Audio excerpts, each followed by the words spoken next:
everyone, welcome to another Finally Friday video. I've picked out my supplies for this week and I did a little bit of prep work and I'm just going to tell you what that is right now.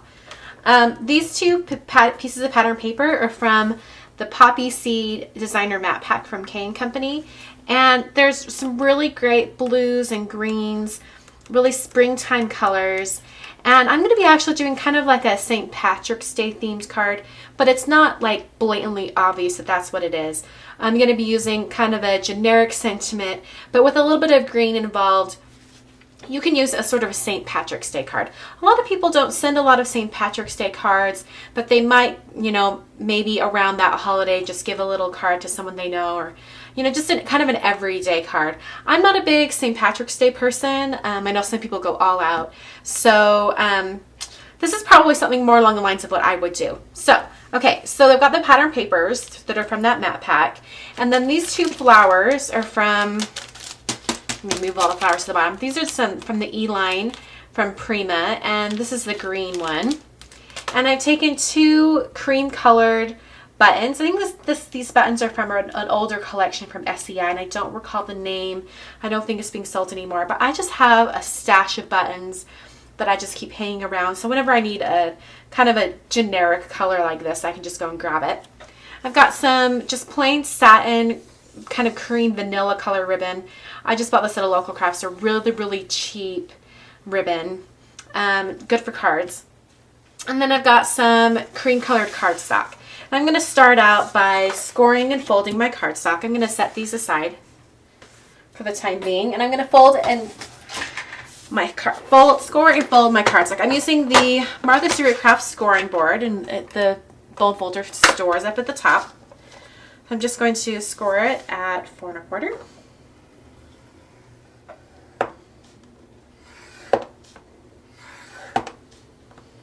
And this cardstock I'm using is really thick, so I'm getting a really good score line. You can even see how good that score line is on the back. Okay. And then I'm going to take the pattern paper and I'm going to be cutting this to be, just smaller than the front of the card. And I'm going to make it so it's about 1/4 inch smaller on each side. So I need to cut it down to, let's see, it would be 3 3/4 by 5. Okay, so there's the front of the card. I'm going to save this for something in a minute, but first I'm going to use a circle cutter and cut out kind of a half portion over here. And I've been trying out some different circle cutters, and today I'm going to try the Martha Stewart Crafts circle cutter. And I received some tips over at my blog on this, so hopefully this will be successful. I did do a dry run before I even had any tips for it, and it didn't seem too difficult. But I thought I'd just show you how to use it. You have the handle here, and then you've got the blade with a little safety handle on it. And what you do is, you'll notice that on this handle here, in fact, maybe I'll zoom in for you. Okay, you'll notice that on the blade right here, the plastic covers this one side. If I turn it over, it's open on the other. And that, you'll see what I'm going to do here in a minute. You've got the tip of the blade that has an opening. I'm just going to slide that in. And then the side that's open, I'll just pull away from that, and it leaves the blade in the handle. Okay, so I had a tip that I need to use some removable adhesive to tape, or not tape, but adhere my paper down to my surface. I'm going to do that. And then I'll take the actual circle cutting device, and I'm going to have my circle be... Let's see. I think I want it about probably 2 1/8. Okay, so I'm going to hold this down really steady while I'm cutting, and I have to be quick at it. That's my other thing I've heard. And you have this triangular blade that I'm going to have it sit all the way down into the machine, and you hold the cutter up here at the top. So I'm going to just... Hopefully we'll get this going here.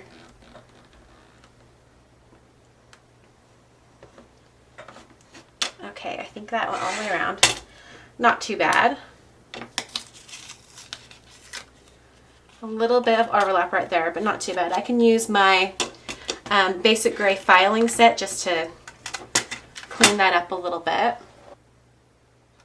Yeah, I do. I want it even larger than that. Okay, so I'm going to cut this up one more time. I'm going to have it be slightly larger. I think I'll do 2 7/8. So once again, I'll get that blade all the way down in there. And quickly cut. Oh, and that one was even better. There we go. Yeah, 2 1/2 will probably do it. I'm just going to go around so I can see how close to the edge I can get. Okay. My blade's all the way down in. I'm going to do a quick circle. Okay, and that one didn't go as well, so I'm going to try another one over here. I think I like to go the other direction first, or go in a clockwise motion. Okay, where's my 2 1/2? There we go.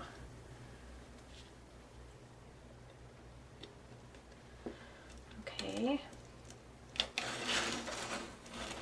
Oh yeah, that was lots easier. I like to go clockwise. Okay. How'd that do? Oh, perfect. Okay, so I think that what we learned with the circle cutter is practice. Find a speed and rotation that you're comfortable with and direction you're comfortable with, and then go from there. Okay, so I'm going to go ahead and I'm going to adhere this down to the card. Actually, you know what? I'm going to put it on some dimensional adhesive. And before I do that, I'm just remembering I was going to put a little bit of ribbon right there. So before I attach it to the card, I'm just going to tie that ribbon on.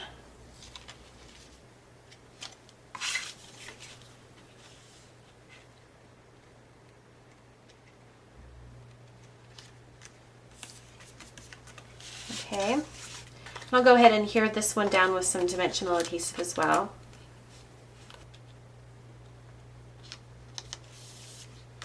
Okay, so there's the main portion of the card.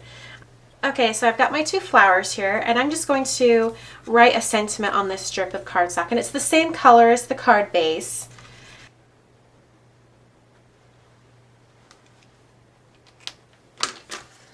Okay, so I ended up running it a couple times, kind of practicing. I finally found one that I like. So I'm just going to cut at that angle. Let's see.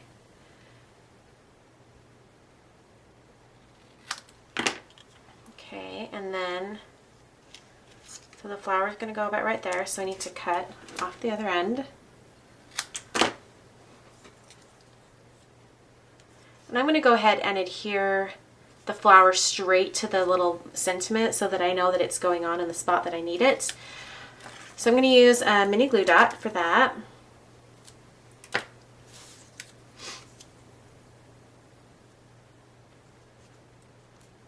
Okay.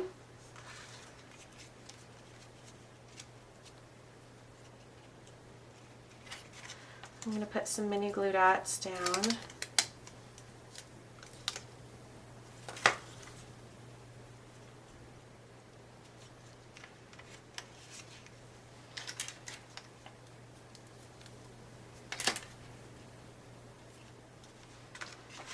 Okay, so there's the card for this week. Hope you guys enjoyed, and have fun and make yourself another St. Patrick's Day card or just a lucky card, something like that, and have fun with it. Hope you guys enjoyed, and I'll catch you guys next week. Thanks for watching.